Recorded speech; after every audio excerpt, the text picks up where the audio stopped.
Extra. Donc, bienvenue à cette troisième et, entre guillemets, dernière rencontre gratuite de présentation générale de l'agriculture régénérative, où on va pas trop dans les détails, c'est juste pour faire une vue d'ensemble de ce qu'on propose. Mais à partir de 2026, on en discutera à la fin. On va proposer un programme d'approfondissement et de dynamique aussi de questions-réponses. Donc, comme d'habitude, un petit rappel. Donc, merci d'éteindre votre micro, comme ça. Ça fait moins de perturbations sonores pour tous ceux qui écoutent et ceux qui parlent. Et puis, après la présentation, n'hésitez pas à le réactiver pour poser vos questions, intervenir. C'est comme on a toujours voulu, c'est une réunion dynamique après cette présentation.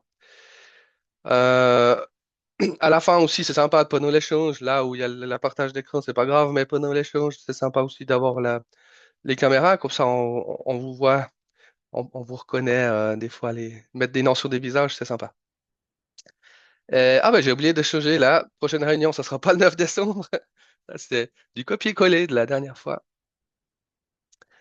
Euh, Petit rappel aussi, ces rencontres sont enregistrées, il y a mis à disposition site. Les trois premières, donc la octobre, novembre, décembre, c'est tout le monde pourra voir ces vidéos. À partir de 2026, elles seront réservées aux membres.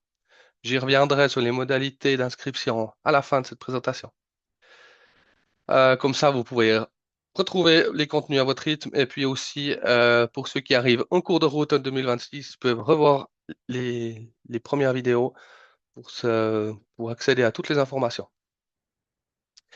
Donc, le programme de ce soir, on est de nouveau une présentation et après de nouveau un partage. Et là, on avait fait les deux premières fois jusqu'à la biodiversité dans le sol, les trois là, donc les racines vivantes, sol couvert, biodiversité.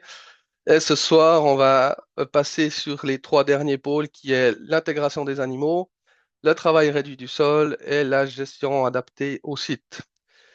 Donc, en toute modestie et franchise, l'intégration des animaux est très théorique pour moi, puisque pour ceux qui le savent, je n'ai pas de bétail à la maison, donc le traitement des fumiers et des lisiers, c'est pas quelque chose que j'ai expérimenté, contrairement au travail du sol, aux grandes cultures, au thé de compost, voilà, toutes ces autres choses que je vais vous parler aussi.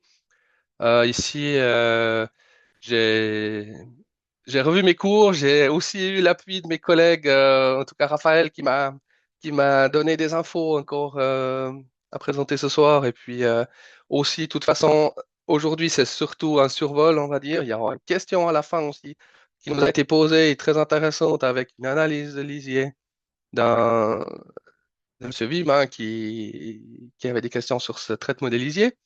Donc, on pourra approfondir un petit peu après la présentation.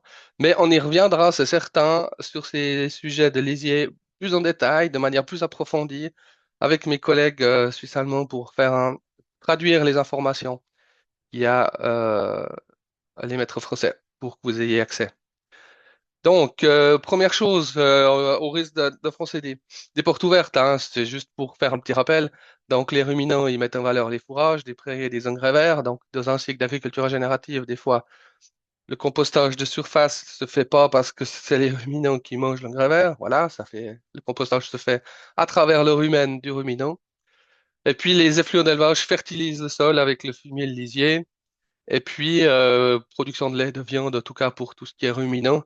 Et puis, c'est un système qu'on connaît bien en bio, le système polyculture élevage, où on sait on a du bétail, on a des engrais organiques pour les grandes cultures. Et puis, voilà, c'est un système qu'on connaît bien et qui est, faut le reconnaître, relativement performant. Maintenant, autres animaux, hein, quand on parle des flux en élevage, c'est pas que les bovins. Donc, il y a des cycles d'éléments nutritifs dans les monogastriques. Donc, à ce moment-là, il n'y a pas vraiment de mise en valeur des prairies. Ils consomment surtout des céréales et des protéagineux qui ne sont pas toujours produits sur la ferme et qui produisent des engrais de ferme relativement riches, notamment tout ce qui est volaille, etc., riches en azote et d'autres minéraux. Tout ça pour dire qu'on est dans un cycle où il y a une importation d'un cycle de fertilité de la ferme, on est moins en circuit fermé.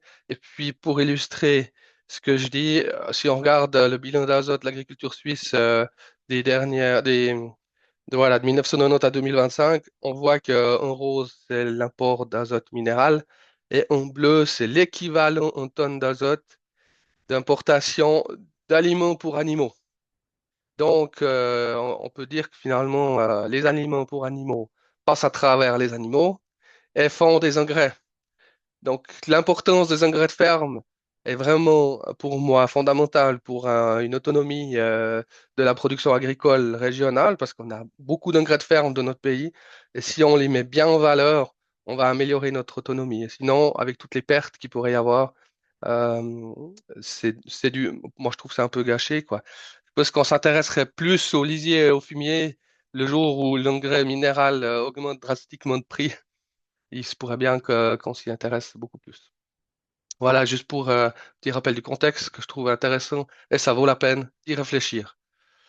Euh, une une petite caricature, j'ai envie de dire, avec un peu d'humour. Si on prend l'exemple de la bouse de corne, pour ceux qui connaissent la biodynamie, donc la bouse de corne, on va prendre de la bouse de vache qu'on va mettre dans une corne de vache, l'enterrer pendant tout l'hiver et en la ressortant au printemps, il y a une substance colloïdale foncé riche en humus, qui sont bons, qui sont plus la merde de vache. Et puis cette préparation, elle est dynamisée dans un peu d'eau, et puis elle est pulvérisée. Et avec ça, et c'est prouvé scientifiquement, notamment, vous pouvez voir les essais doc, par exemple, ou d'autres études qui ont été faites. Il y a un effet sur la biologie du sol positif et sur peut-être l'enracinement des plantes et autres, euh, autres sur la biologie. Et pour moi, c'est le summum de la mise en valeur de la bouse de vache.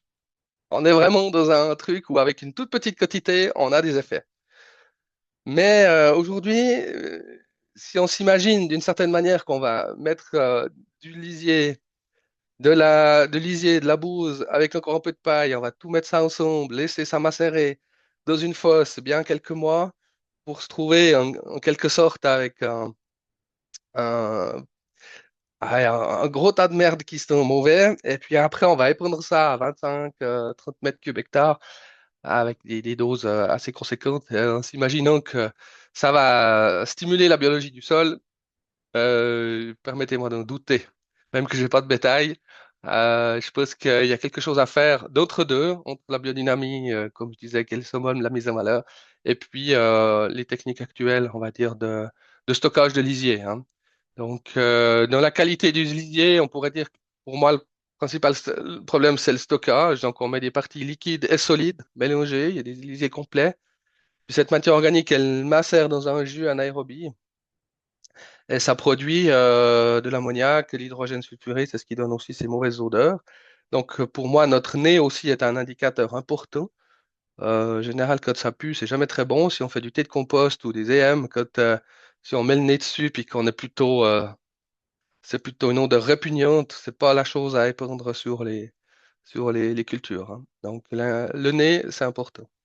Après, il y a aussi des perturbateurs de la biologie du sol, donc ça peut faire lever de dormance des plantes pionnières, et puis des pertes, donc d'éléments nutritifs. Sinon, on a des possibilités d'amélioration, hein. On a des poudres micro-organismes. Là, je ne vais pas rentrer en détail là-dessus pour le moment avec les solutions. Ça viendra justement dans un prochain sujet où on parlera vraiment de ça pendant une soirée. Les avantages de s'occuper d'améliorer ces fumiers, ben, c'est moins de pertes, c'est meilleur pour le sol, c'est un lisier plus homogène, plus liquide, qui colle moins aux feuilles, donc il y a moins de brûlures, etc., etc. Concernant les analyses, parce que oui, si on veut améliorer un lisier, il faut savoir d'où on part et où on va. Et ce qui est intéressant, c'est ben, il y a les analyses des teneurs, on va y revenir après, teneur azote, ammoniac et consorts, et les analyses certaines peut-être biologiques, mais aussi les analyses de milieu. Et en concernant le milieu, moi j'ai pris quelque chose qui a une corrélation avec la biologie du sol, c'est les travaux d'Olivier Husson, où là il travaille sur le milieu aussi. On parle du pH, on parle du redox ici.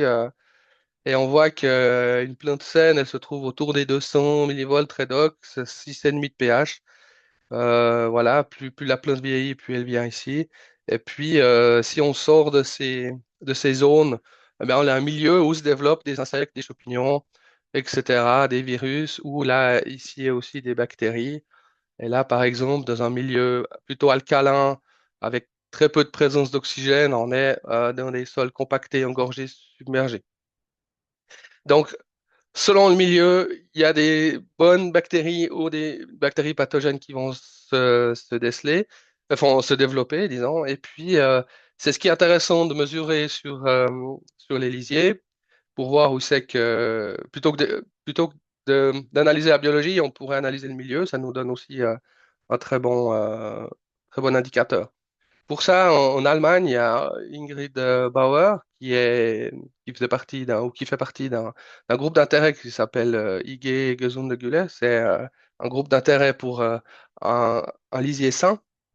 Et puis, elle est assez reconnue dans ces analyses-là, justement du milieu du lisier. Et puis là, j'ai pris un exemple de ses explications où là, on voit aussi de nouveau le pH et le redox ici. Donc, c'est tourné un petit peu différemment que le- l'image d'Olivier Husson, mais disons, représentativement, c'est les mêmes. On se retrouve dans les mêmes valeurs, pas dans les mêmes valeurs, dans la même cartographie, on va dire, avec le pH et le redox. Et on voit ici, pour donner un exemple, le carré noir, là, c'est le lisier de bovin. Donc, il se trouve à moins 100 millivolts à peu près, hein, disons, puis dans un pH de 7 à 7,5 dans les grandes lignes. Et puis, le lisier de porc, c'est encore un peu plus anaérobie. Donc, on va jusqu'à 250, moins 250 millivolts, 8 de pH.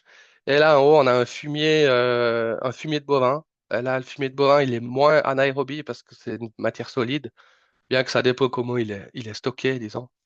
Mais là, on s'approche du 0 millivolt et puis plutôt légèrement acide parce qu'il y a une activité biologique qui acidifie un petit peu le milieu. Et si on reprend ça avec, avec comment dire, le tableau d'Olivier Husson, on voit que moins X millivolts et 7,5 de pH, dans, euh, on tend vers ça, quoi, vers les sols compactés, engorgés, submergés.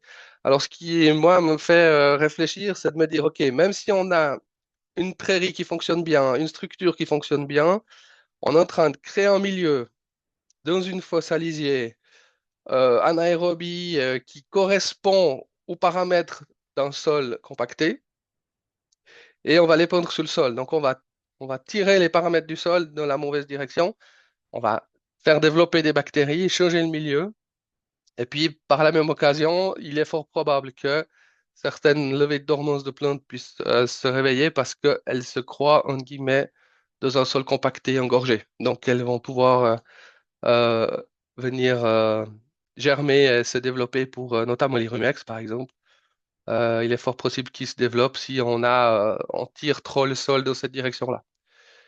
Donc, le but, c'est vraiment d'arriver à un fumier où c'est un milieu qui est équilibré et qui n'est pas un milieu où se développent des pathogènes. C'est ça le défi, on va dire, de ce travail de préparation des lisiers.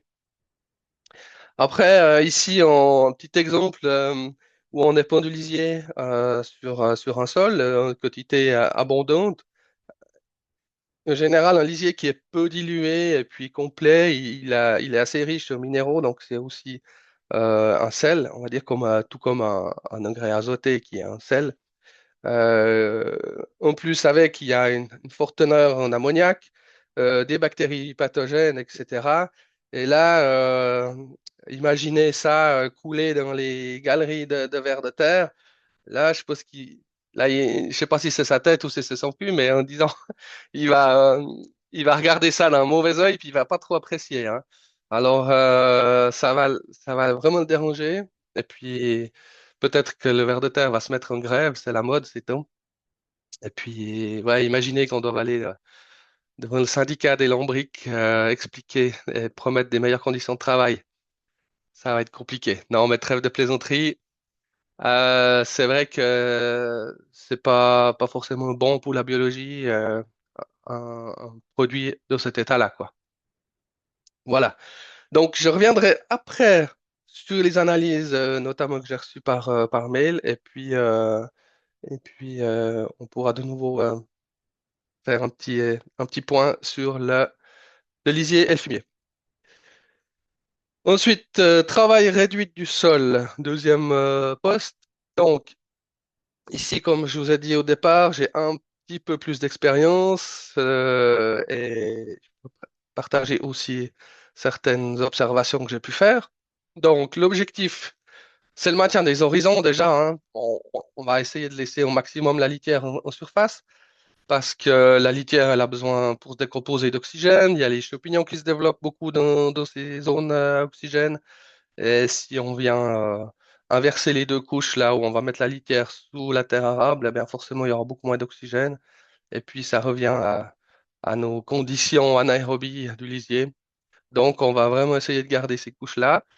On va aussi laisser le sol se structurer, donc le minimum le travailler parce que c'est comme ça qu'il va pouvoir se structurer pour faire des capillaires et puis maintenir une connexion entre les couches pour que ça puisse circuler. À la fois l'eau, l'air, on a besoin des deux choses, pas seulement dans la couche superficielle, mais aussi en profondeur. Typiquement, là, on voit que le développement, enfin la modification du climat, on a des tendances à avoir des longues périodes pluvieuses et puis des longues périodes sèches. Et si on n'a pas cette connexion avec le sous-sol, eh bien, le sol est tout de suite engorgé d'eau, l'eau ruisselle, elle est perdue, et puis après, quand il fait sec, on n'a plus la connexion du sous-sol pour remonter l'eau par capillarité. Donc, il y a quand même des gros enjeux à maintenir cette connexion entre les couches, éviter des semelles de labour, améliorer l'infiltration, etc. Donc, moi, quand on est en plein air dans une salle, j'ai eu l'habitude de faire ce petit test, mais là, je l'ai fait en ligne, on verra si vous voyez bien. Je prends l'exemple de la farine. La farine, ça c'est de la farine produite à la ferme. Et sur cette farine, j'ai fait couler de l'eau. Et cette eau, on voit très bien qu'elle pénètre pas directement dedans, ça ruisselle. Et en ruisselant, elle emporte des matériaux avec elle. Et pour moi, la farine, c'est ce que fait la machine.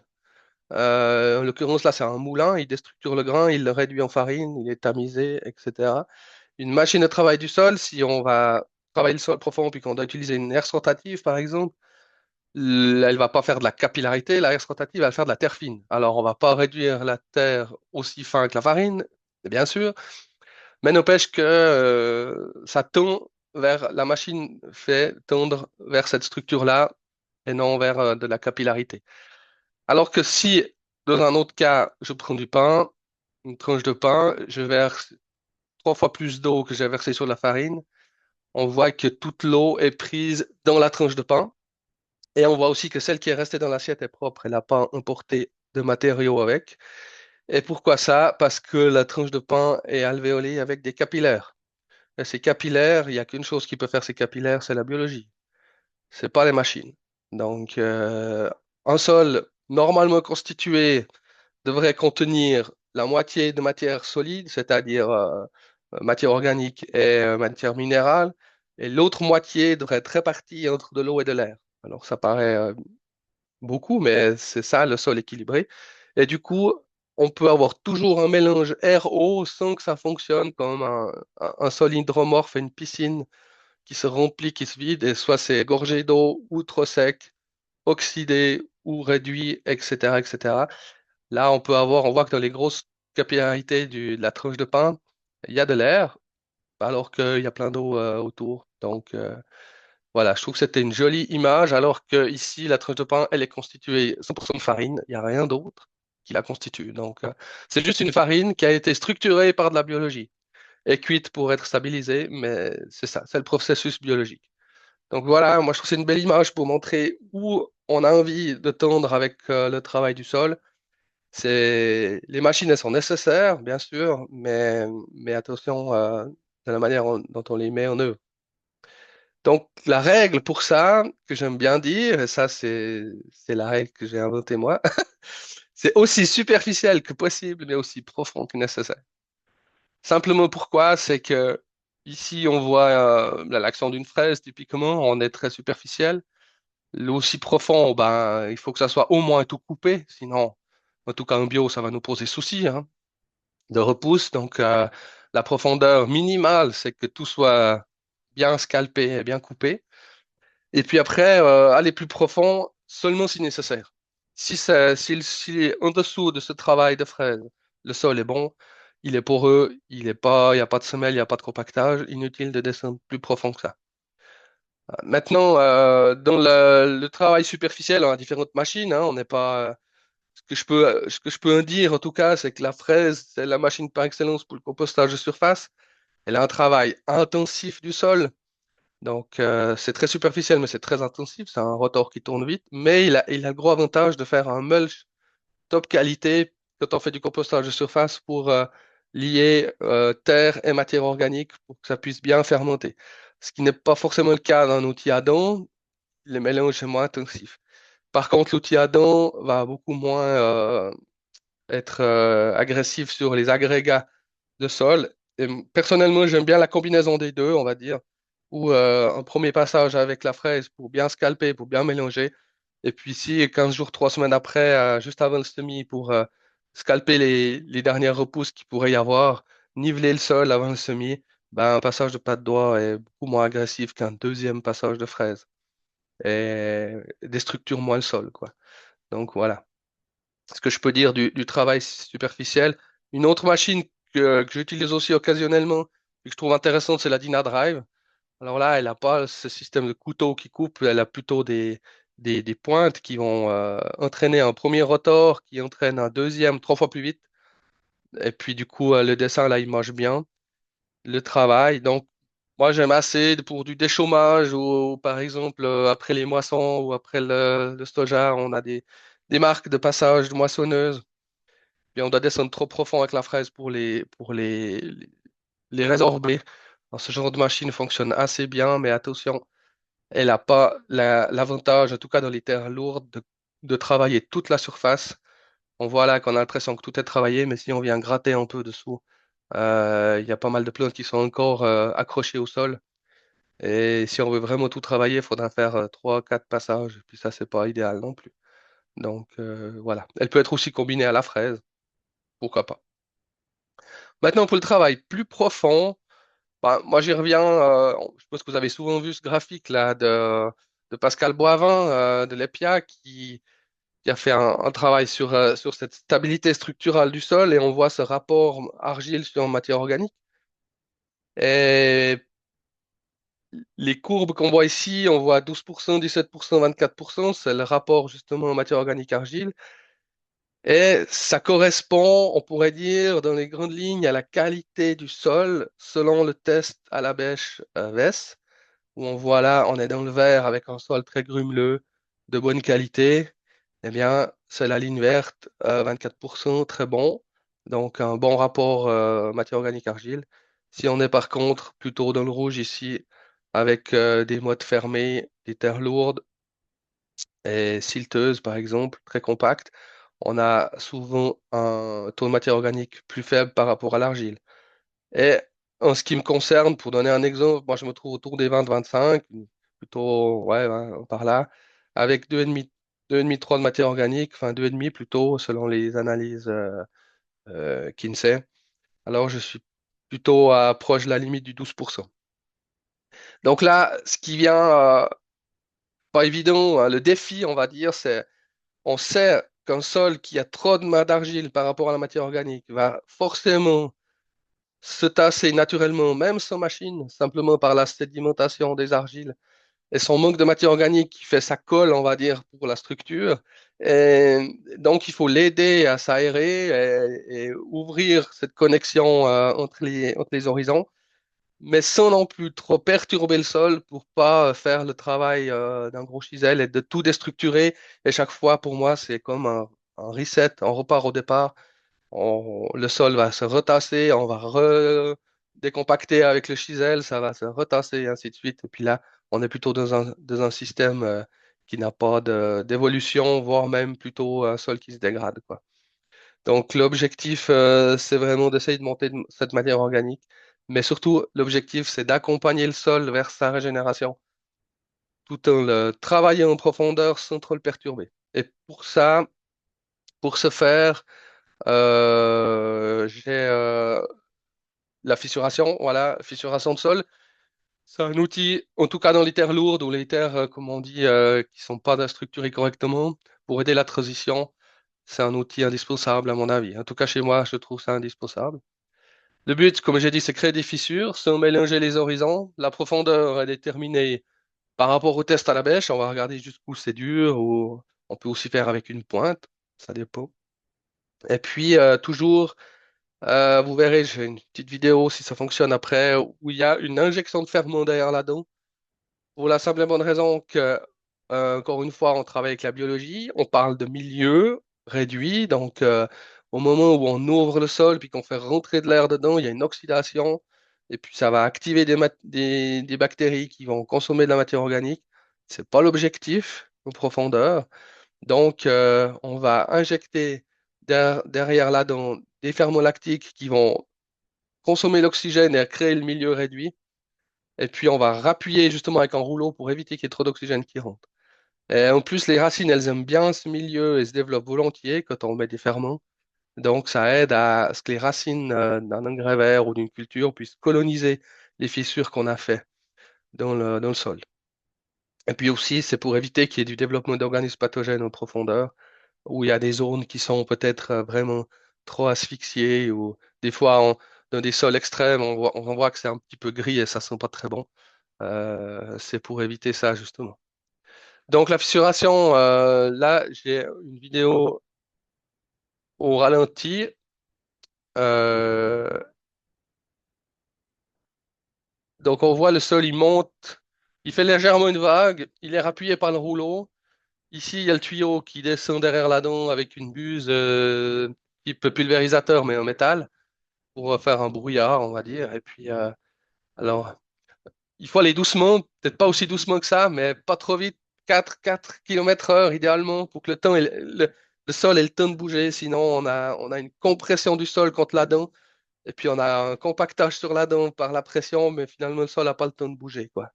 Et ça, c'est dommage. Et là, on voit il n'y a aucun retournement d'horizon. Donc, on a un décompactage et de là derrière, c'est prêt à semer en laissant la litière en surface, quoi. Donc, voilà avec quoi on aide la restructuration de profondeur dans un sol lourd avec un taux de matière organique plutôt faible. Voilà. Alors c'est long, il faut idéalement un GPS parce qu'on voit pas trop bien où on va, mais ça va aussi sans, mais disons.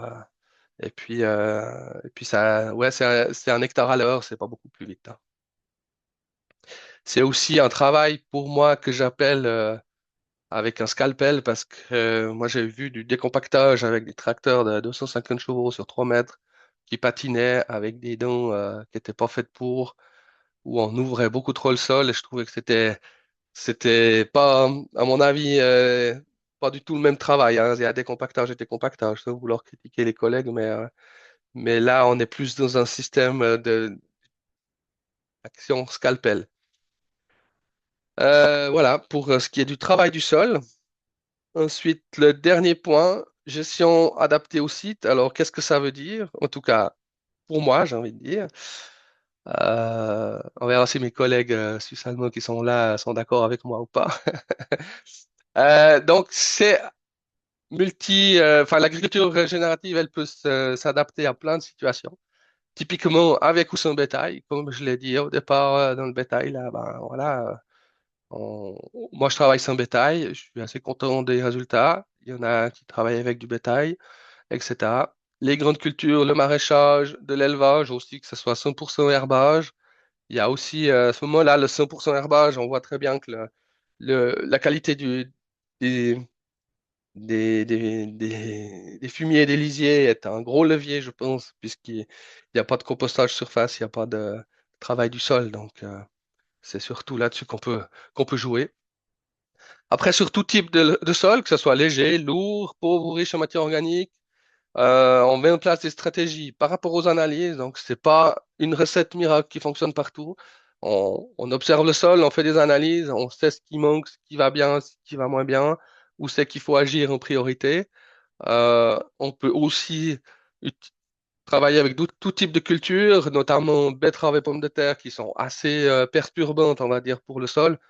Malgré tout, il y en a qui ont des pommes de terre dans leur rotation puis qui arrivent à faire des choses où le sol se régénère. Bien sûr, ça dépend de la quantité et de la fréquence de rotation de ce genre de culture, mais, euh, mais pour dire, c'est pas exclusivement pour des céréales. Après, au niveau des machines, pour moi, en tout cas, je trouve que c'est des machines qui sont accessibles. Une fraise, alors ça dépend, il y en a tous les prix, par exemple, pour un scalpeur, hein, mais une fraise, un fissurateur en semoir, un pulvé pour le thé de compost et les oligos, idéalement. Mais voilà, il n'y a pas 12 000 machines. Avec ça, déjà, on fait un bout. Après, le fissurateur, il peut être en commun. La fraise, c'est possible aussi. Enfin, voilà, c'est pas, le parc machine n'a pas besoin d'être extrêmement complexe pour arriver à faire des choses bien pour le sol. C'est mon idée en tout cas. Par rapport à la gestion adaptée au site, il y a aussi tout l'aspect planification que je mettrais en avant. Donc, passer à l'agriculture régénérative peut être perçu comme une réelle transition. Moi, c'est le choix que j'ai voulu faire parce que je voyais mes sols se dégrader, je voyais des semelles de labour, je voyais des chardons, des rumex, les rendements qui baissaient. Et j'ai dit là, ça peut pas être pire. Donc, de toute façon, la transition, je l'ai fait d'un coup. J'ai utiliser une fraise, la fissuration, le thé de compost, les compostages de surface, tout de suite mis en place le système. Mais c'est vrai que ça a été assez chamboulant, on va dire, quand même, hein. Ça fait beaucoup de changements, il faut beaucoup prendre de temps pour apprendre. On fait aussi des erreurs au début, la mécanisation, des fois on prend, on se dit, ah mais non, finalement, c'était pas la bonne, alors faut rechanger. Donc, ouais, c'est pas toujours évident. Et puis, du coup, ça peut faire peur d'une certaine manière. Puis, je dirais, ben, par quoi commencer? Pour moi, certaines actions sont à prioriser parce que je trouve que le risque, c'est de vouloir tout faire, mais à moitié. Et puis, finalement, on s'épuise, on n'a pas les résultats. Et puis, ça, c'est contre-productif pour moi. Donc, c'est aussi le but de ces groupes régénératifs, des rencontres régénératives, à la fois de terrain et en ligne pour s'entraîner, poser des questions, pour trouver les bonnes solutions, éviter de faire trop d'erreurs grâce à l'échange avec les collègues. Les priorités, c'est l'analyse de la situation de départ. Ça dépend des cultures, ça dépend du bétail, ça dépend du type de sol. Si on a des problèmes d'adventice, si on a beaucoup de problèmes de graminées, par exemple, ou de chardon rumex ou autre chose. Ça dépend du machiniste qu'on a à disposition. Qu'est-ce qu'on est prêt aussi à changer en termes de machinisme, dans quel ordre. Et puis, la mise en pratique, ben, ça dépend des critères, justement, des capacités, d'investissement en temps pour mettre en place ça, en argent aussi pour peut-être pour changer une machine ou l'autre. Et puis, ces priorités, elles seraient relatives à ce qu'on peut observer sur la ferme.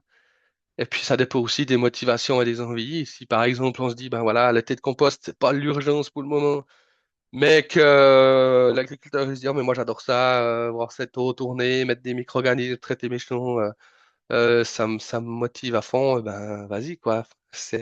Bien sûr, c'est pas, il faut aussi sentir ce qu'on a envie, où on a envie d'aller. Il n'y a pas que la priorité technique et logique. Je rappelle également que j'avais déjà dit la première session. C'est ces phases, on pourrait dire, de développement de l'agriculture régénérative où au début, il faut pas se faire d'illusions. C'est pas parce qu'une fois on fait du thé de compost, qu'on travaille avec la fraise, et puis clac, comme par magie, tout change.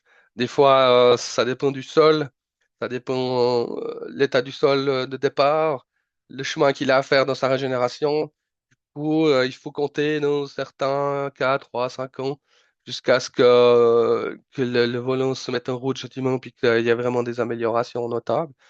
Moi, je pourrais dire sur certaines parcelles, depuis 3 ans, je suis déjà là et puis d'autres, ça n'a pas vraiment bougé parce que c'est des parcelles difficiles, lourdes, il y a de l'érosion, ouais, voilà, il y a du chemin encore à faire. Mais ce qu'il faut, c'est vraiment de la régularité et pas faire une fois du travail superficiel, puis après 2 ans de la charrue, puis après de nouveau une fois, puis voilà, je pense que certains moments, il faut faire des choix. Si on veut pas faire tout le domaine, ben, on fait peut-être une ou deux parcelles. Mais si on fait toujours un pas en avant, un pas en arrière, c'est difficile d'améliorer. Puis ce temps-là va se rallonger, à mon avis, hein. C'est ce que je pense. Moi, je vois la régénération du sol comme une roue qui tourne, et puis chaque action qu'on donne une impulsion, hein.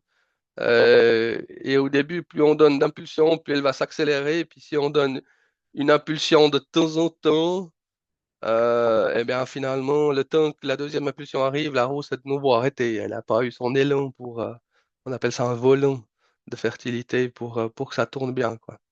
Donc, c'est une synergie de tout. Et c'est là que je dis le résultat est supérieur à la somme des parties. Ça veut dire que, je sais pas, par exemple, la fissuration de sol, mais en synergie avec les EM, aura un effet beaucoup plus fort que essayer de mettre des EM sur le sol mais pas fissuré ou l'inverse. Voilà. Donc, c'est un exemple où du thé de compost associé à de la bonne nutrition des plantes, ça va avoir un effet supérieur que d'essayer du thé de compost sur une parcelle et la nutrition des plantes sur une autre, parce qu'il y a une synergie entre les deux. Donc, c'est un tout. Voilà, c'est un tout. Et puis, la régularité est déterminante, comme je vous ai dit. Et que chaque action, elle donne une impulsion au volant moteur du sol, hein, c'est comme ça que je voulais l'appeler, donc ça donne l'inertie dans le bon sens. Et puis c'est comme le vélo, j'ai envie de dire, c'est quand il faut démarrer, il faut mettre de l'énergie pour accélérer. Mais une fois qu'on a la vitesse, en tout cas au plat, hein, une fois qu'on a la vitesse, il faut moins d'énergie pour la maintenir. Voilà. Donc après, si on veut mettre beaucoup d'énergie pour accélérer, il faut vraiment plus pas trop mettre d'énergie parce que sinon il va arriver comme ce qui arrive à ce cycliste, quoi. Voilà, pour terminer, avant de passer aux questions, un petit mot sur la suite 2026. Donc, le programme se construit gentiment. On attend la confirmation de la participation des intervenants aux bonnes dates et tout ça. Il faut encore qu'on mette en place ça. Donc, c'est pour ça qu'il n'y a pas encore de programme fixe. Tout sera sur le site internet, on l'espère début janvier. Ça sera aussi transmis par la newsletter. Le but, donc le programme, il se construit aussi par rapport aux participants. On a vu la dernière fois aussi, même s'il n'y avait pas beaucoup de monde, qu'il y avait aussi des maraîchers, il y a des gens qui ont du bétail. Donc, il faudra diversifier, ce ne sera pas uniquement grande culture.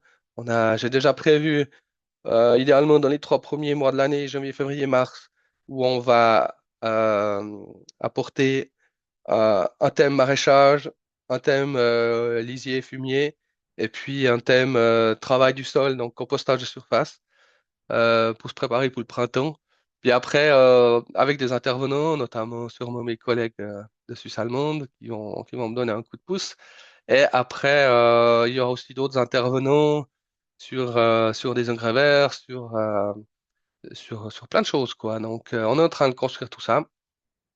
Et puis, par rapport aux abonnements, oui, comme je l'ai dit, à partir de 2026, ça serait sympa de vous inscrire et de nous soutenir, en fait, parce que bien sûr que ces séances, bah, il y a le temps de préparation pour moi et pour mes collègues qui me donnent un coup de pouce aussi. Il y a le temps de préparer aussi la réponse aux questions, s'il y a des analyses de sol à interpréter. Tout ça, c'est du temps. Il y a tout le système informatique pour avoir l'accès abonné, pour avoir accès à revoir les vidéos n'importe quand.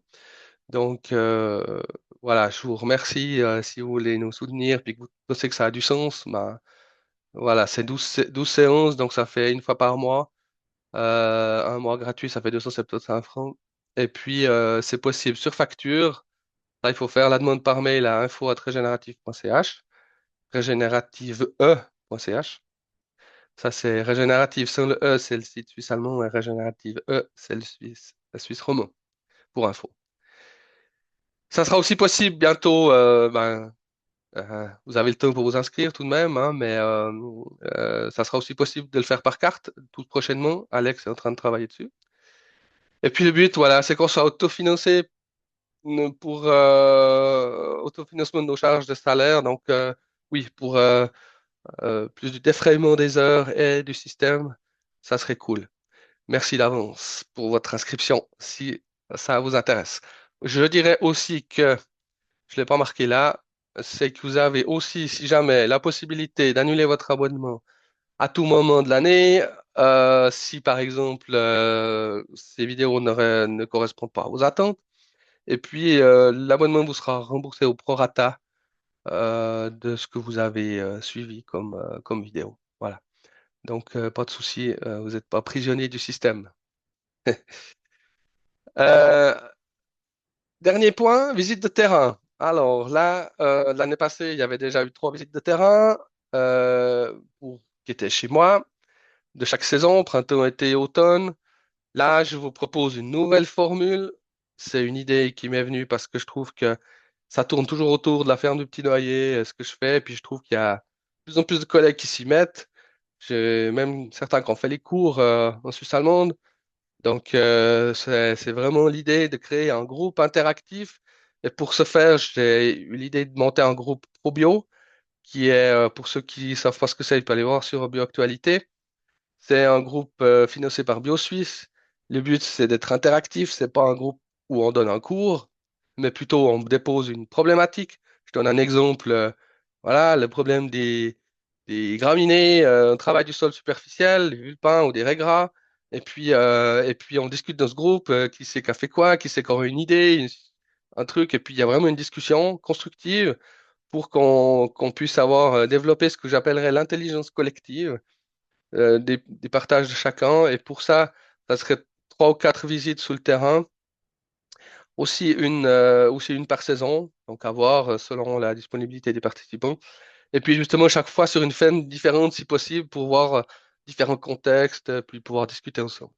L'avantage aussi de ce groupe ProBio, c'est qu'on serait visible sur tout le bioactualité, BioSuisse et tout ça. Et puis, mes heures, une partie des frais, enfin, les frais, si un ou l'autre intervenant serait pris en charge, donc ça serait gratuit pour les participants de ces visites de terrain. Donc voilà l'idée.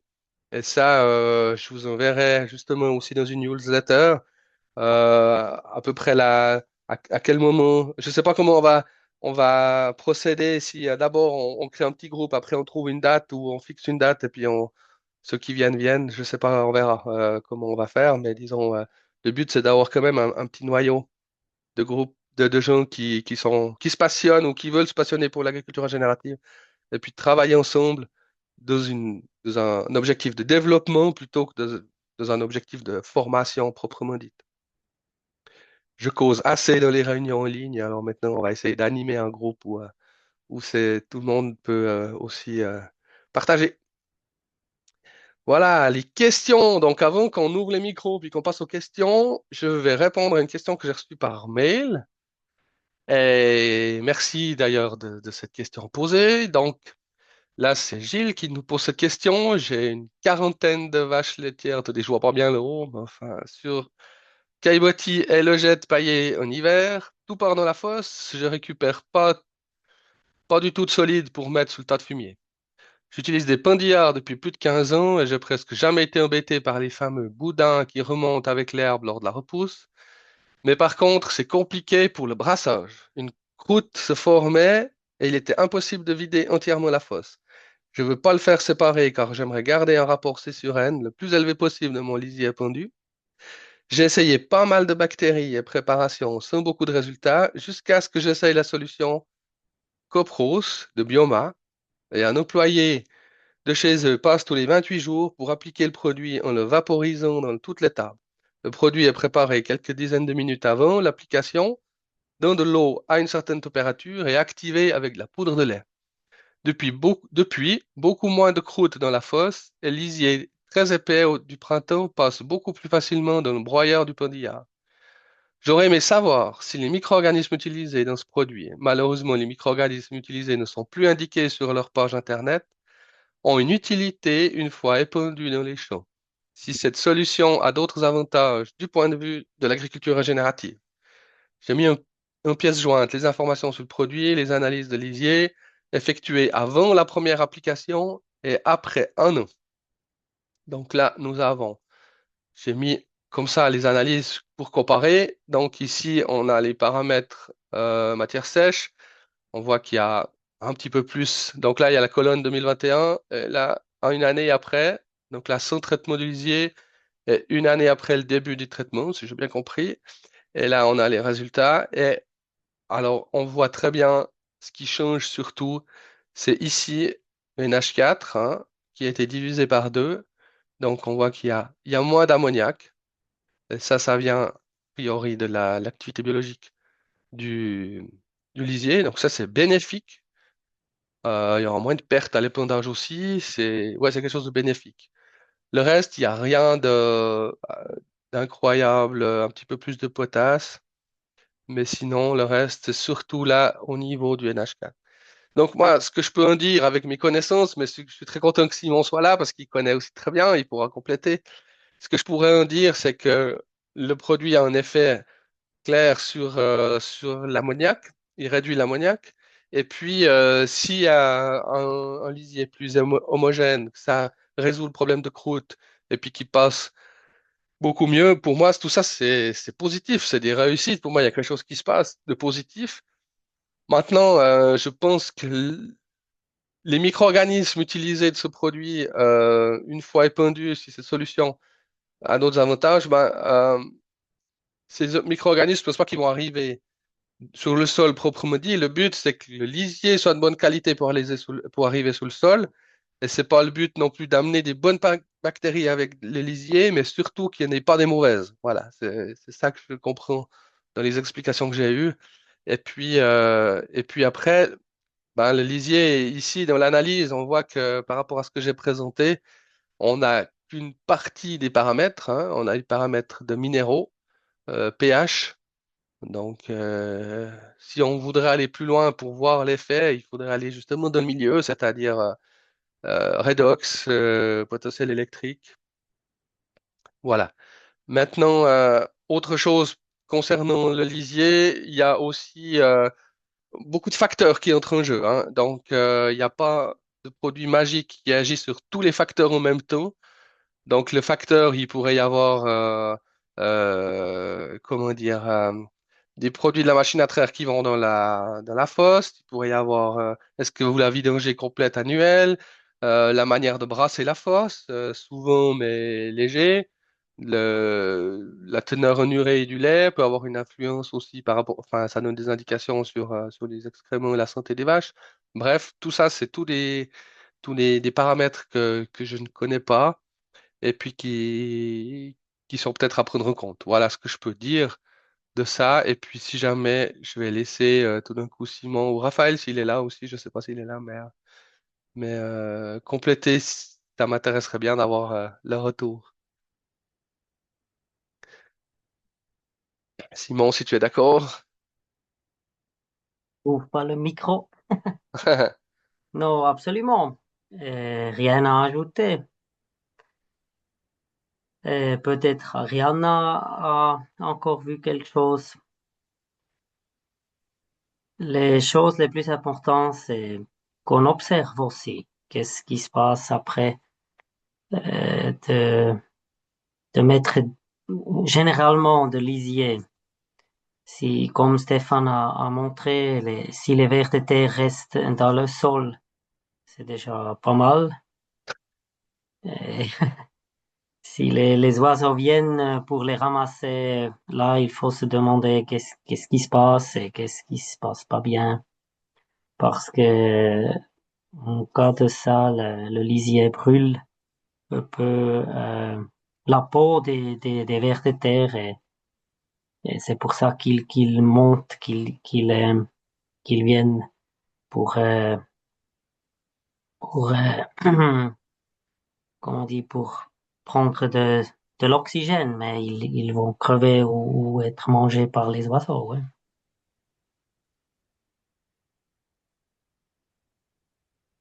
Salut à tous, peut-être je peux encore ajouter deux, trois mots. Salut Stéphane. Salut! Euh, Moi aussi, je fais partie de cette groupe de projet pilote qu'on va justement faire ces analyses comme elle fait Ingrid Bauer en Allemagne. Et on va faire ça cet hiver sur en gros 70 exploitations. Euh, on a déjà les inscrites plus ou moins. Et justement, là, on va mesurer le milieu, mais aussi ensemble avec des analyses microbiome. Alors, ça peut être séquence ADN ou des choses comme ça.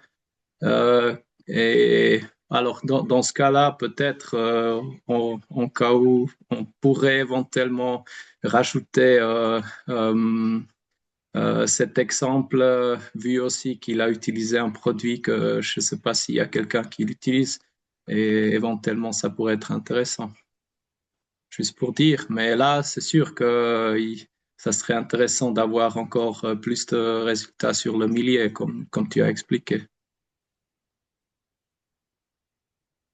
Et peut-être sur le long terme, c'est aussi l'idée de mettre en place ces analyses, même peut-être en Suisse tout d'un coup. Euh, Ça peut être dès l'année prochaine parce que ce produit pilote, le but c'est vraiment d'avoir un peu des résultats, vraiment des différentes exploitations en Suisse et avoir d'une base de données qui nous apporte aussi après à donner plus d'avis sur, oui, sur d'autres, pour d'autres exploitations en Suisse. Merci Stéphane Roth. Est-ce que, attendez, je vais fermer mon partage là. Voilà, ça sera mieux. Comme ça, je vous vois. Est-ce que, da- comment, Gilles est là? Je n'ai pas vu Gilles. Il n'est Je pas suis là, là, oui. Gilles. Ah oui, ouais. Ah Ça si, maintenant convient la il est là. réponse? Ça joue. Oui, Ah, merci cool. beaucoup, ça va très bien, oui. Alors, comme dit, hein, si t'es intéressé par des analyses complémentaires, peut-être envoyer un mail à info générative, puis on pourra transmettre plus loin. Et puis, si jamais il y a quelques échantillons qui peuvent être faits en plus, si ça t'intéresse, eh ben, on pourrait les prendre. Donc, voilà. Et puis, pour compléter ce que dit Stéphane, je suis assez aussi proche de ce projet par une personne interposée où l'idée c'est tout un questionnaire, on va dire, par rapport aux vaches, tout ce qui se fait de la ferme en termes d'alimentation, détention et tout ça pour faire des corrélations. Et puis peut-être un jour on pourrait imaginer déterminer aussi la santé du bétail via les analyses de lisier, ou en tout cas sortir des marqueurs qui pourraient nous dire ah attention. Il se passe quelque chose qui n'est pas tout à fait correct. Donc, je trouve hyper intéressant comme démarche et puis je suis content que ça se développe en Suisse. Puis merci à Régénérative justement de soutenir cette démarche-là. Je suis très intéressé alors. Ok, alors si tu peux transmettre Merci. tes coordonnées puis un petit message à J'enverrai un info, mail comme pour ça, hein, ouais, c'est cool. faire suivre ça. Comme ça, on fait suivre. Puis ma Oui, foi, s'il y volontiers. a. C'est ok pour toi, Stéphane, ou bien? Oui, c'est très bien, hein. Ok, nickel. Parfait, merci beaucoup. Top. Voilà, alors, passons aux questions générales. Volontiers, n'hésitez pas. Et puis, je sais pas si Ariana, il y a quelque chose dans le blog, dans le chat, je sais pas regarder. Pour l'instant, il n'y a rien dans le chat, mais moi j'ai une petite question concernant le groupe ProBio. Oui, Si je comprends bien, c'est juste un groupe pour des agriculteurs bio, n'est-ce pas? non. La Tout le moitié monde peut y passer. jusqu'à la moitié du groupe peut être conventionnel ou non bio, j'ai Ah, envie de dire. d'accord. Voilà. Mhm. BioSuisse est d'accord de financer un groupe qui est 50% bio, 50% conventionnel. C'est OK. Mais à chaque Oui. fois qu'on fait les rencontres, on doit fournir la liste de présence. Et puis comme ça, c'est tout, simplement. Et on n'a pas de résultats ou d'attentes à fournir. On n'a pas de rapport à faire à BioSuisse. C'est juste dire que on se réunit. Euh, voilà, et puis si on a un retour sur des thèmes, bah, c'est bien. Si on leur donne des infos pour dire on a travaillé sur ce thème-là ou un autre, bah, ça pourrait être utile pour aller être diffusé ailleurs. Mais il n'y a pas d'obligation non plus, donc c'est assez léger, on va dire, comme système. La seule chose, c'est que moi, j'ai dû faire 2 jours de formation pour devenir animateur de ces groupes pro bio. Donc maintenant, je pourrais Modérateur. mettre modérateur, Modérateur. animateur avec la casquette pro bio. On verra comment on fait. Mais c'était intéressant quand même. Ouais, c'était bien. Voilà. Et je crois que Simon et Raphaël animez, vous, un groupe pro bio suisse allemande sur l'agriculture régénérative aussi, hein, je crois. Moi, j'ai trois groupes, ouais. Ah, 3 groupes. OK. ProBio, ouais. Ouais. Mhm. J'ai vu qu'il y avait un groupe pro bio en Suisse centrale sur le lisier, justement. C'est bien possible, je connais pas. Ouais, j'ai vu sur le site internet, ouais. Mhm. D'autres questions sur le détail, travail du sol, etc. Adaptation au site. Alors, il y a une question qui est arrivée dans le chat. Ouais. Je vais la lire. Est-ce que vous avez de l'expérience ou des connaissances avec les composts Walter Witte, les composts Alors, je Witte, sais pas ce que selon la c'est, méthode malheureusement. Witte? Jamais entendu parler. Je pense que Simon pourra répondre aisément. Si tu veux, moi j'en ai des réponses. Ah ouais, alors, dis voir, David, alors. Merci. Euh, Bonjour à tous quand même. Oui, moi j'en fais des composts water weight. Alors je sais pas comment on dit parce que j'ai pas trop l'accent, mais voilà. Après, je sais pas quelle est la question qu'ils veulent, qu'ils veulent savoir. Moi j'en fais. Enfin voilà, ça consiste à arroser les fumiers avec des bactéries lactiques, des EM entre autres. De bien tasser le tas de fumier quand on le met en dépôt. Moi, je le mélange avec des copeaux de bois. Donc, du coup, ça fait un compostage à froid. Euh, c'est mieux qu'un fumier normal, quoi. Je pense que c'est meilleur pour le sol. Voilà, moi, mon expérience. Après, en mettant 10 tonnes hectares, c'est bien. Et puis, ça fait vraiment un compost qui s'intègre bien au sol, quoi. Voilà. Donc, du fumier, des copeaux de bois, des EM, et puis tasser une fois qu'il est humide. Ben, tasser si tu veux, quand on À l'amène, mesure. quand on cure les stabulations et tout ça, quoi. Je l'amène Ouais. en bout de champ. Là, je le tasse et puis il faut le laisser minimum 6 mois, quoi, comme ça. Mais ouais, ouais, ça, normalement, c'est mieux. Ça sent bon quand tu charges Ça- ton fumier? ouais, ouais, ça n'a pas, enfin voilà, ça n'a pas de mauvaise odeur. Ça a plutôt une odeur un peu de sous-bois, quoi. Donc voilà, c'est comme tu disais tout à l'heure, c'est quand même le nez qui compte. Et puis même, je vois parce que pendant tout l'hiver, tous les jours, j'ai pends des EM sur les fumiers, et ça fait que du coup, il y a pas de mauvaise odeur, quoi. Donc, comme je dis, les vaches, elles sont comme nous, elles préfèrent dormir dans un lit avec des draps qui sentent bon que dans un lit qui pue. Donc, voilà, je pense que non, c'est bien. Mais faut bien mettre des EM tous les jours, quoi. Ouais, merci beaucoup. Voilà. Baptiste, t'avais déjà essayé ou t'as envie d'essayer? Ouais, non, justement, j'ai envie d'essayer parce que nous, on a une compostière à côté et puis je pense que c'est beaucoup plus intéressant. Ça rejoint aussi un peu la biodynamie qui conseille de pas trop chauffer parce que nous, on a une compostière certifiée et puis c'est vrai que il demande que l'État chauffe, mais c'est peut-être pas super assimilable après le produit qu'on a derrière, quoi.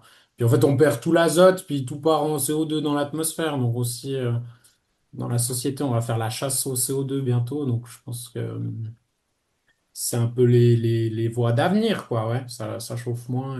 Mais nous, du coup, ce serait plus déchets verts puis les gazons ou comme ça, quoi, sans forcément faire ça avec les fumiers, quoi.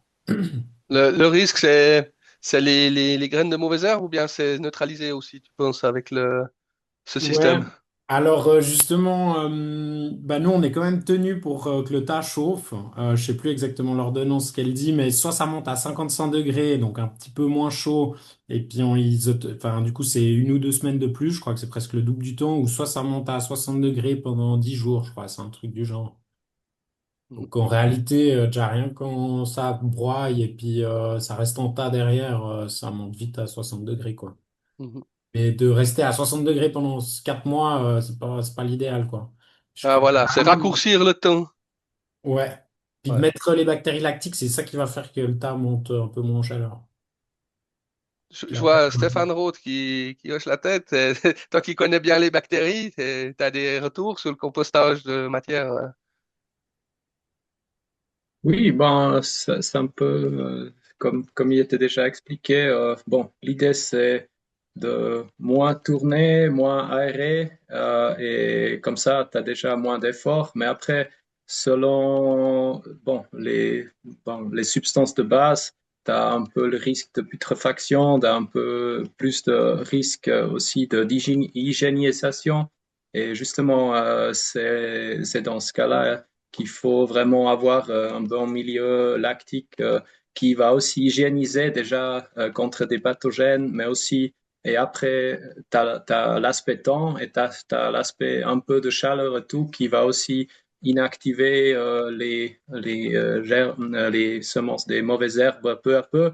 Est-ce que tu as la même sécurité à la fin? Oui, plus ou moins si tu as bien fait, mais c'est sûr que oui, là un peu un risque, mais un gros avantage, c'est que tu gardes plus de biomasse, comme tu as dit, et il y a moins de CO2 qui va se vaporiser et tout. C'est un peu ça les avantages, oui. Mais il faut un peu de matière aussi, cellulose et tout. Alors, il faut un bon équilibre CN et tout. Alors, selon ce que tu as de base, ils ont seulement pour de gazon, il faudrait rajouter quelque chose qui a un peu de cellulose ou des choses comme ça pour avoir un bon équilibre. Merci. Aussi, Ouais, merci. Stéphane, si tu Oui, veux, si je peux, j'ai encore des images. J'ai une fois fait un essai avec 90 tonnes de fumier de chevaux et j'ai des images ouais, si je peux montrer, mais je crois que je oui, peux. oui. Je suis pas autorisé. Mais normalement, je peux t'autoriser. C'est aussi un peu comme vite là. Ouais, ouais, ouais. On a fait 2 tas de fumier de chevaux et là on a mis, comme Stéphane a expliqué, alors Stéphane Roth. Euh, il faut aussi regarder un peu le CN. On a mis sur cette 90 tonnes de fumier 50 ou 60 cubes du bois bien coupé, des petits morceaux. Et on a aussi mis dedans 2 big packs de, comment on dit, Pflanzenkohle, De, charbon. du charbon, ouais, du charbon de végétal, ouais. Ouais. Et puis une demi-tonne de biolite. Et après, on a bien mélangé, comme on voit là. Et j'ai aussi mis des bactéries, comme on peut. Là, les 2 tas, des bactéries, comme c'était dit, lactiques. Et après, on a poussé ensemble. Et c'est ce que, à mon avis, est très important de faire un tas qui est plat en haut. Pas, pas comme un triangle, parce que si c'est un triangle, on perd trop du charbon. Et parce que c'est comme un cheminée qui tire depuis en bas jusqu'en haut. Et si c'est plat, ça stocke un peu et ça stoppe un peu les gaz. Et après, j'ai aussi fait une couverture avec du foin, du foin vieux, comme ça. Et là, la température a monté jusqu'à 68, 70 degrés et j'ai cru que maintenant je dois donner de l'eau. Mais après, il a plu 110 millimètres et ça a bien refroidir un peu. Oui, la température a baissé jusqu'à 48 ou 55. Et comme ça, on a laissé 1 année et demie. On a eu le OK Ariane, was heisst Amt für Gewässerschutz? Je sais pas. On t'attend pas. Il faut ouvrir le micro. Office de protection des eaux, quelque Oui, chose du peut-être. genre? Ouais, ouais. Et puis, on a laissé une année et demie et on a reçu ça. Alors, c'était du matériel tip-top, nickel, presque de la terre. Et comme on voit, j'ai aussi mis des semences au-dessus pour que si quelque chose va pousser, c'est ça qui est dessus. Et après, on a distribué, voilà, comme ça. On a distribué sur ces tirages de chevaux qui sont, ceux-là qui sont faits. Alors, ça fonctionne si le CN est idéal, les bactéries sont là, et si le 3 laisser ça assez de temps. Voilà, c'est tout. Excusez de interrompre. Merci beaucoup. Tip top. Merci Simon pour ton intervention. Très instructive. Des fois, il faut laisser le temps aux choses de se faire, ouais. D'autres questions ou remarques? Ou idées aussi, si vous avez des idées ou des remarques pour la suite hein, du 2026, n'hésitez pas.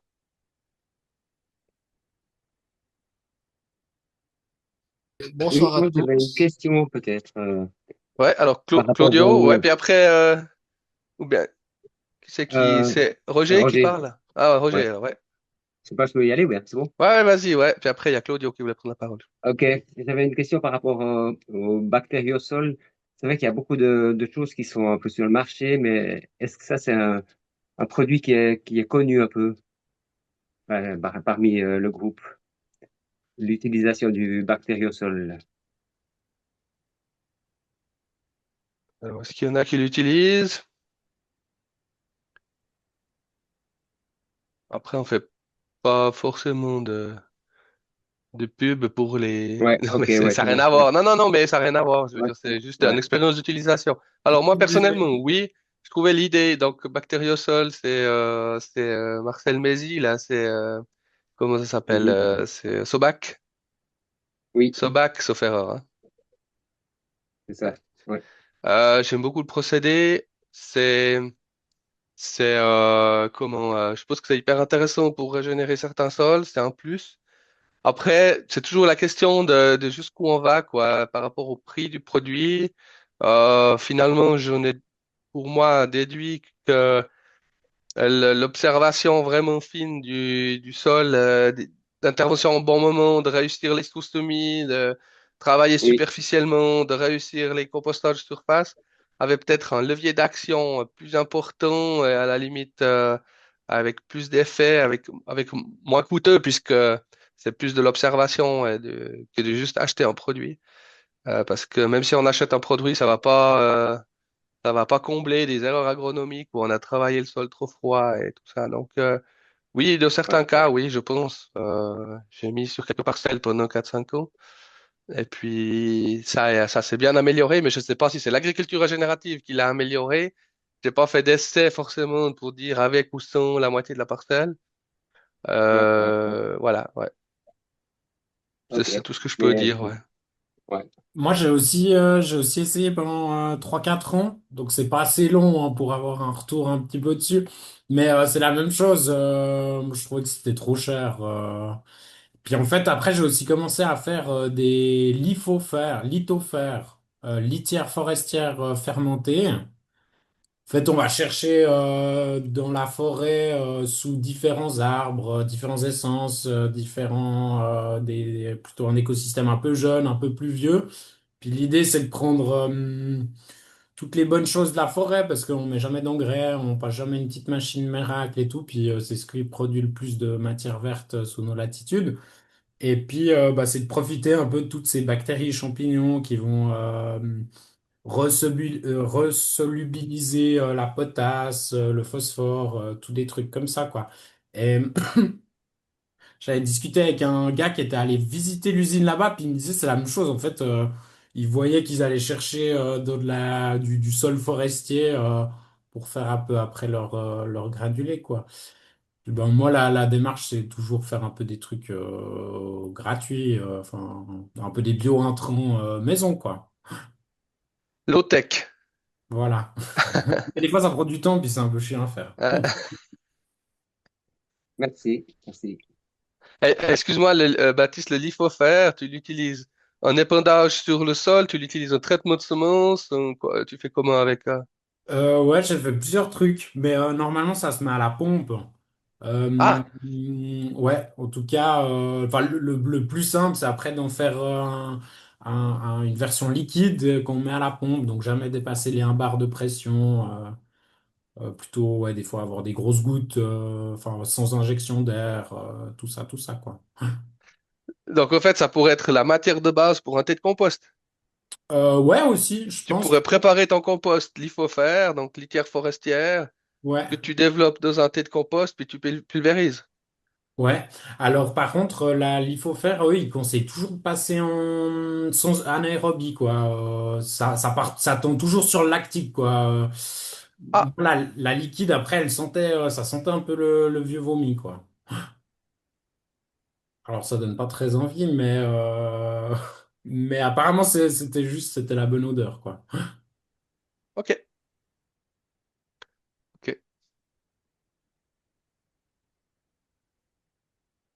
D'autres marques? Juste un petit complément pour ceux qui veulent en savoir plus sur la litière forestière fermentée. Je ne sais pas si vous voyez ça comme ça ou pas du tout. C'est tout flou pour le moment, mais si tu bouges pas, peut-être ça va faire la mise au point. Ça va pas. C'est la lumière. Je vais mettre dans le chat, il y a un manuel, un livre très intéressant qui explique comment procéder, comment le fabriquer. Ouais. Moi, moi j'étais intéressé dans le même thème à faire mais j'ai jamais pris le temps de le faire, mais c'est du compost Johnson Su pour comme base pour les thés de compost, mais c'est vrai que c'est le temps qui manque là pour le moment. Voilà. Bah, moi, c'est pareil, j'étais intéressé, mais le problème de la lithofère ou tout ça, je crois que ça s'applique, mais pas sur des grandes surfaces, quoi. À chaque fois, quand on commence à avoir un peu large, que ce soit lithofère ou que ce soit EM ou tout ça, quand on est dans mon cas, quand on commence à dépasser les 100 hectares, ça commence à devenir à des volumes un peu énormes, et là, ouais, c'est un peu compliqué. Mais Ouais. je sais que c'est une bonne chose, hein, mais moi, ça m'intéresse aussi. Mais enfin voilà, j'aimerais bien un jour faire une formation ou un truc là-dessus, mais comment le transposer sur une paire d'hectares, quoi. Parce que ça se fait, je sais beaucoup en maraîchage. J'avais suivi un truc sur Internet. Donc, ils le mettent beaucoup en maraîchage quand ils injectent au goutte à goutte dans les serres et tout ça. Mais ouais, en pulvérisation, et je sais qu'en plus, souvent, ce que j'ai appris, c'est qu'il faut mettre le pulvé avec un fil de terre. Parce qu'en fait, avec la pompe, ça fait Un courant, non, je crois. voilà, un courant, ouais, et qui tue les bactéries au moment de l'injection. Donc voilà, de ce que je sais. Ouais. On pourrait dire que le thé de compost serait l'action la plus économique pour les grandes surfaces, Ouais, si ben, si t'as le pulvé. ouais, Par ouais, je rapport aux pense. EM, c'est quand même plus économique, je Ouais, pense. ouais, ouais, ouais. Ouais. Après, c'est pas la même utilité, faut reconnaître. Ouais. Pas les mêmes choses. Après, on revient à ce que tu disais tout à l'heure, faut savoir où en est notre sol, quoi. Et c'est là que c'est par là que tout commence, en fait. Mais bon, comme je compte sur toi pour que tu viennes me voir, donc on en Ouais, reparlera. bientôt. Ça marche. Ah, d'autres questions Oui, ou bonsoir. remarques? Ah oui, Claudio, oui. J'avais une question, c'est par rapport à la betterave bio. Euh, Parce que je vais remettre de la betterave bio l'année prochaine et puis ben, je vois pas d'autre alternative que le labour parce que voilà, pour avoir un champ plus ou moins propre au départ, c'est quand même ce qui fonctionne le mieux. Alors voilà, si vous avez des conseils. Alors, betterave plantée ou betterave semée? Semer. Semer, ouais. Ouais. Euh, bon, moi, je connais pas bien la betterave parce que je fais pas la betterave. J'ai discuté avec les betteraviers qui sont dans le groupe avec la betterave plantée. Alors, ils m'ont dit qu'avec la nouvelle planteuse, les travails superficiels étaient possibles, donc type fraise, au printemps. Comme ça, ils perturbent moins le sol. Puis après, la question, c'est aussi la difficulté, c'est quand même d'avoir, je suppose, pour une betterave, ce ne soit pas idéal de planter un engrais vert hivernant qui a encore une trop forte couche verte au printemps, parce que si on doit venir travailler le sol un peu plus tôt qu'un maïs ou qu'un maïs ou un soja, on se trouve souvent dans des conditions trop humides, trop de résidus végétaux pour désherber la betterave. Alors là, je pense que ça serait plutôt de réfléchir à un couvert gélif et puis de voir comment tu vas travailler le sol au printemps en superficiel. Euh, mais euh, mais c'est sûr qu'en semé, c'est très délicat à désherber. Et je sais qu'en faisant du compostage de surface, on a une pression mauvaise herbe plus faible, mais ça joue pas avec le calendrier. Un compostage de surface ça devrait être frais, je pense, trop tôt et trop froid pour une betterave. Et ça risque de partir en couille, comme on dit. Donc, ouais, labour superficiel ou plantation un petit peu plus tard. Où là on peut trier assez fort et ils ont une meilleure plus facilité. Voilà, c'est des choix, je sais pas, mais c'est vrai que semer, enfin dans les deux cas, la betterave c'est assez technique comme l'eau, ouais. Puis excuse-moi, j'ai vu Claudio, mais maintenant je sais que c'est Claude de Henninger. Salut. Oui, faut que je change mon pseudo, là, ça va. Non mais cool, comme ça je sais que t'es là. Ah, je sais pas si Simon, vous avez ou c'est qu'il y aurait des retours betterave bio-régénérative en Suisse allemande, est-ce que ça se fait? Oui, chez dans une groupe ProBio, c'est Matthias Piener, il s'appelle. Il est en région de Seeland. Et chez lui, on pourrait aller voir. Lui, il sème aussi. Mais lui, il fait régénératif plus parce qu'il traite les betteraves avec des essences de plantes, des plantes qui lui, il sèche soi-même et il fait ouais, des trucs comme du thé, tu vois, et il les traite et il a toujours les meilleures et les plus belles betteraves dans la région. Et même les mauvaises herbes, il est pas mal là. Qu'est-ce qu'il a dit par hectare? Il a pas plus que 68 heures pour la désherbage à la main. Euh, c'est, c'est, c'est vraiment pas beaucoup. Et il existe un feuille de, comment on dit, un merkblad, un feuille de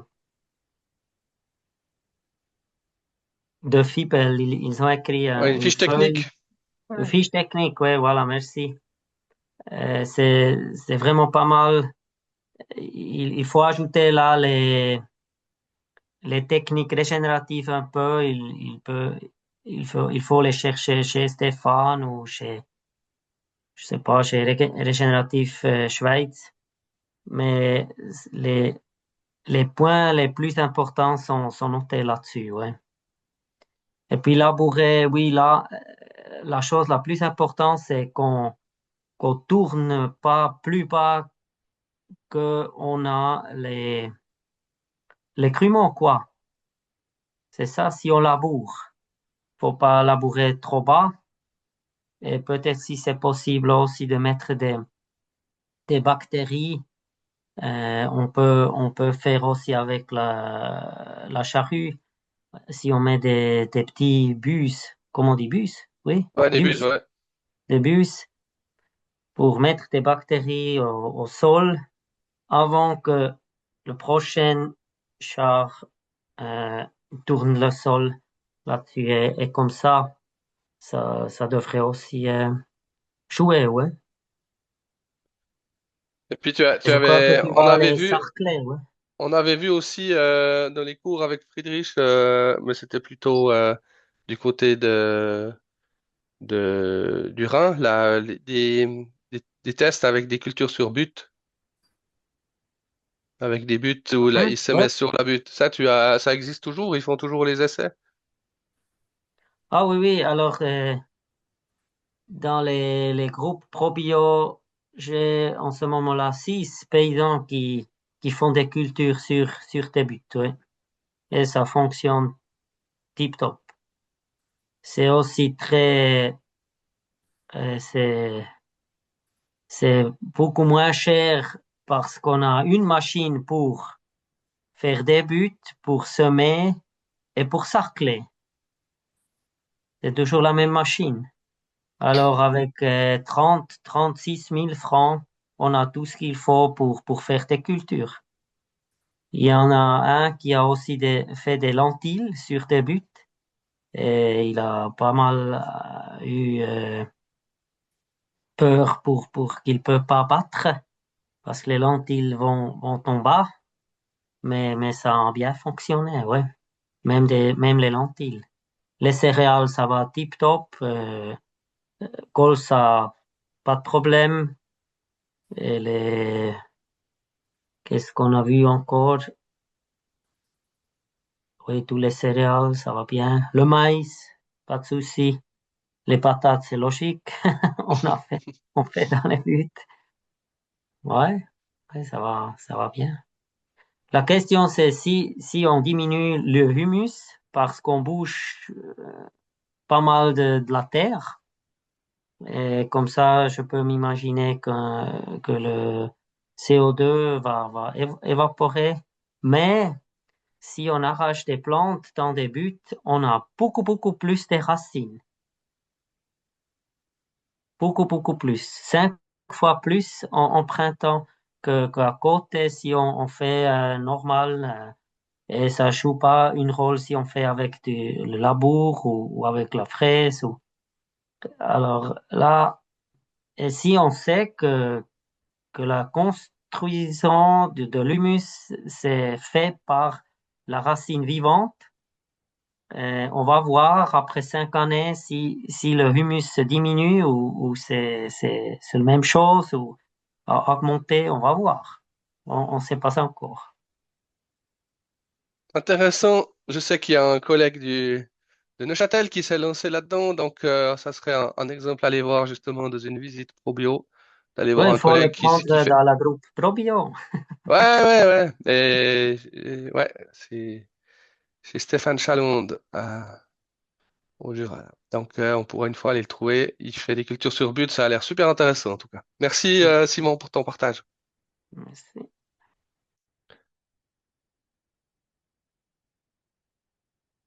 D'autres questions encore? Moi, j'ai encore une petite question. Les apports de soufre, je crois que l'agriculture régénérative, vous travaillez surtout avec le soufre élémentaire. Mais est-ce que c'est bien aussi des fois de travailler avec du sulfate de calcium ou des trucs comme ça pour amener aussi un peu de calcium ou je sais pas. Qu'est-ce que vous dites par rapport à ça? Ben, à mon avis, je travaillerais de préférence avec du soufre élémentaire où je mets régulièrement chaque année au SMI, soit dans un granulateur pour les SMI, les SMI à 50, soit carrément mélangé dans le semoir à céréales avec les céréales. Parce que c'est un S du tableau des éléments, donc c'est S qui va pas qui n'est pas du tout biocide pour la biologie, elle va se libérer, elle va se transformer en SO2, SO3, SO4, ainsi de suite par la biologie du sol, selon l'activité biologique du sol. Et ça, je trouve que c'est plus sécurisant pour moi. Par contre, donc dans certains cas peut-être par exemple pour du colza ou un début de cycle pour une luzerne, le sulfate, la forme sulfate peut être intéressante, mais attention, si on l'amène sur un sol froid, elle aura un effet direct, mais si on l'amène sur un sol froid qui a encore une biologie qui est lente, ben ça va faire péter normalement les mycorhizes et puis tuer une partie de la biologie. Donc, à utiliser à des doses plutôt faibles, je dirais, 100 kilo hectare max, qu'est-ce qu'il y a, du kizérite par exemple, sulfate de magnésium. Ça peut être intéressant quand on a un excès de calcium, une carence en magnésium, le sulfate de magnésium est pratique, mais attention au dosage, quoi. Je sais pas si Simon, t'es OK avec ça? Ouais. Ça a Oui, répondu à ta oui, question, Baptiste? absolument. Mais la question, c'était calcium sulfate. J'ai bien compris, oui. Ouais, bah cette année, en fait, j'ai acheté du sulfate de calcium. Alors que Mhm, les autres années, je travaillais plutôt avec le soufre élémentaire. Donc, en mhm, théorie, là, mon début de saison, il est couvert par le soufre élémentaire, quoi, en théorie, que j'ai amené l'année dernière, quoi. mhm. Bon, euh, comme Hans Unterfrauner a dit l'autre jour, les sulfates, il y a des formules qui sont euh, pas la même disponibilité. Ammonium sulfate, c'est très très vite et très, beaucoup, trop. Après, c'est patent kali, c'est kalium sulfate. Mhm. Après, c'est magnésium sulfate ou sulfate magnésium, je ne sais pas comment on dit. Ouais, Et le kizérite, plus, sulfate de magnésium, ouais.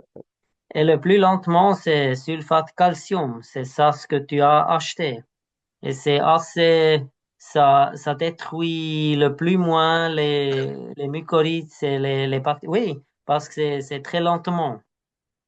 Alors, s'il te manque de calcium, s'il manque dans le sol de calcium, ça peut être une solution, oui. Mais comme Stéphanie l'a dit, pas, même ça, pas sur un sol qui est trop froid. Parce qu'autrement, tu perds le soufre et le soufre que tu perds prenne le reste du calcium en bas dans le sol. Ok, ouais, merci, c'est Après, intéressant. j'ai entendu aussi que le sulfate, la forme soufre élémentaire, elle est très sensible au lessivage. Et je ne sais pas si tu as entendu ça aussi, Simon, ou si par exemple, pour une culture d'automne, un blé, on en met 25 kilo hectares, je ne sais pas dans quelle mesure elle sera encore toute là au printemps, ou si on a sensiblement des pertes pendant l'hiver. Moi, je voulais revenir là sur le soufre élémentaire. Moi, enfin, je sais qu'on m'avait conseillé d'en mettre dans la ligne de SMI parce que le soufre, comme moi j'ai des pH à 8,5, le soufre acidifie le sol. Et du coup, ça me baisse mon pH au moins dans la ligne de SMI. Donc voilà, je faisais ça, je l'ai mis, mettais ça dans la ligne de SMI, quoi, le soufre élémentaire. Mais sur les sols, voilà, sur les sols calcaires, quoi. Moi, moi, le calcaire, c'est un problème. C'est pas que j'en manque, c'est que j'en ai de trop. Voilà. Alors, David, juste pour compléter ce que tu dis, ouais, c'est mon avis, ce que j'avais appris sur la biologie des sols et le soufre, c'est que quand on a un excès de calcium dans le sol, notamment sur tout ce qui est de la saturation des bases, la CEC, eh bien, ça réduit, on va dire, une carence en soufre, parce que le soufre se lie au calcium, il fait du gypse. Et puis, il est plus accessible forcément pour les plantes. Et ça, c'est un problème parce que les plantes en ont besoin pour la synthèse des protéines, notamment les légumineuses et tout ça. Et puis, amener beaucoup de soufre pour changer la nature de ton sol, il faudrait en amener beaucoup trop. Ça va prendre beaucoup de temps parce que ta géologie, elle fait que tu as du calcium. Par contre, mettre dans la ligne de semis, au moins, il y en a, ça crée un milieu autour de ta plante où, si elle a besoin de soufre, elle va en trouver sans qu'il soit tout mobilisé avec le calcium. C'est ce que j'ai appris. Il me semble que c'est assez logique plutôt de le mettre dans la ligne de semis dans ces cas-là, au lieu de les pondre pour essayer de changer la nature du sol, quoi. Ben, le problème des sols comme moi, basiques, c'est on a des solutions pour comment quand les sols sont acides, mais on en a guère quand ils sont basiques. Et là, souvent, c'est très compliqué. Enfin, moi, ça fait plus de 20 ans que je demande et voilà, à chaque coup, on me dit, bah, avec des pH à 8,5, on ne peut pas faire bien grand-chose. Mais c'est un peu compliqué, quoi, du coup. Tu utilises quelle dose de soufre par curiosité? 30 kilos hectares dans la ligne. C'est 30 pas kilos assez. hectares. Ouais. Ouais, j'allais dire, c'est peut-être un peu faible pour un pH à 8.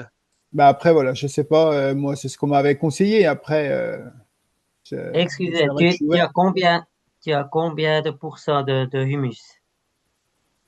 Ah, il faudrait que je reprenne une analyse de terre pour que je te dise ça. Oui, mais c'est pas un Matière Moi, champ je suis à, organique. d'étude. ouais, je suis à 7-8% De humus? de matière organique. Ouais.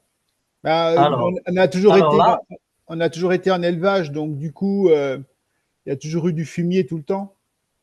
Mais après, du coup, c'est pas forcément de la matière organique qui est disponible.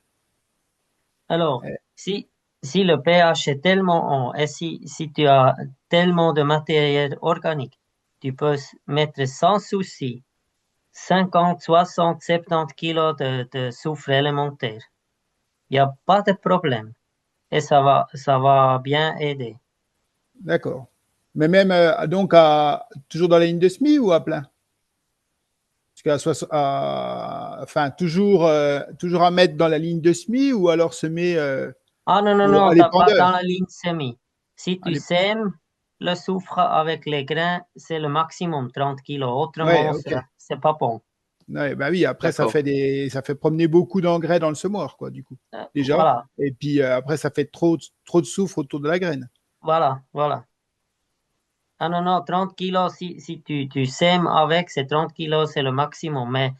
Mais dans distribuer sur la parcelle, les autres 40 kilos, sans souci. Ça va être Ouais, très bien aussi pour les mycorhizes et pour la construction des protéines, comme Stéphane a bien expliqué. alors l'idée, ouais, ce serait d'en mettre 30 dans la ligne de SMI, plus encore 30 ou 40 à Ouais, l'épandeur. ouais, Ah, ok, ouais. ok. Essayez.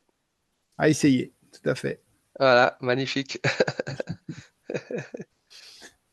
Mais soufre élémentaire ou là, si je ramenais de la kysérite au printemps? Non, non, non, non, soufre élémentaire, c'est bon. Ok, d'accord. Merci. Oh, d'autres questions? N'hésitez pas. Ok. Bon, bah, je vois que 21h07, on a dépassé de 7 minutes le timing. Non, je rigole. On a tout le temps qu'il faut. Mais en tout cas, c'était super intéressant ces échanges-là. C'est vraiment ce qu'on souhaite. C'est très instructif. Moi, j'apprends aussi en même temps. Merci à Simon pour ta présence aussi, d'amener ton expérience. Stéphane Roth de EM Schweiz, on ne s'est pas présenté, mais disons voilà, pour ceux qui ne le connaissent pas, il travaille pour EM Schweiz, spécialiste aussi de la biologie, du sol et tout ça, et de la santé humaine aussi. Et voilà, je vous souhaite une toute bonne soirée. Vous recevrez des informations, des mails de notre part sur la suite du programme 2026. J'espère vous retrouver en 2026 et peut-être dans un groupe probio si une fois que j'aurai lancé la combine. En tout cas, merci, à la prochaine. Au revoir, bonne soirée. Merci, bonne soirée. Au Merci. revoir, bonne Ah, soirée. merci. Bye. Merci, bonne soirée à tous.